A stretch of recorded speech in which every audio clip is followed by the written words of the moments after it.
So the process is you first take and pour out a dose of absinthe. Now this is a real absinthe. It's made in France. This is one of the Jade Liqueur brands of absinthe, which I think is one of the finest commercial absinthes currently available. We pour it into the glass, and most, if not all, absinthe glasses will have what they call a dosing mark. The dosing mark in this case is the little indentation around the base of the glass.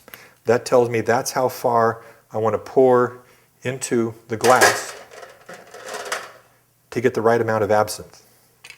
We then put the spoon on the top and take 1 or perhaps 2 sugar cubes, depending on what you like. Some people actually don't like sugar in it at all. They like the flavor all by itself. And then we take something you can pour cold water out of. So here's just a small little coffee pitcher that I've filled full of ice and water. And now we're just going to slowly pour this over top of the sugar cube. First, I'm just going to wet the sugar cube down to start getting the dissolving sort of stuff down so it really will dissolve as well as possible once it gets inside the glass. Now as I pour, you should notice this absinthe, which is clear right now, will gradually cloud up. And that's from the oils that are in suspension falling out and actually clouding up the drink.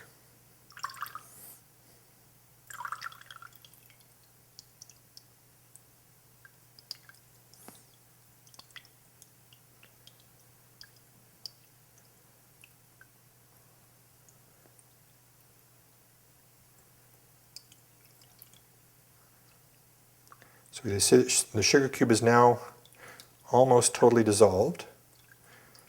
The absinthe in color is getting a milky opalescent in color. Still a slightly greenish tinge. The sugar cube is now fully dissolved and in the glass. I'm just needing to finish pouring the water to get it up to what I feel is the right mark. What I'm using as a mark now for the water on the glass is the small little carved scallops on the side of the glass, and that tells me when I've hit the right level. We're after about a 3-to-1 ratio, 3 parts cold water to 1 part absinthe.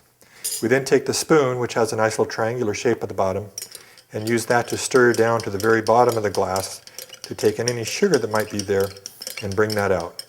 Now, being both cold water and alcohol, any sugar that's still down there is really not going to dissolve that well. One time I had a sugar cube fall straight into the absinthe, and I tried breaking it up and getting it to dissolve, and it took forever for me to get that sugar cube even to break up when it was in the full alcohol absinthe. So this then is a traditional absinthe drip made with real absinthe the real way.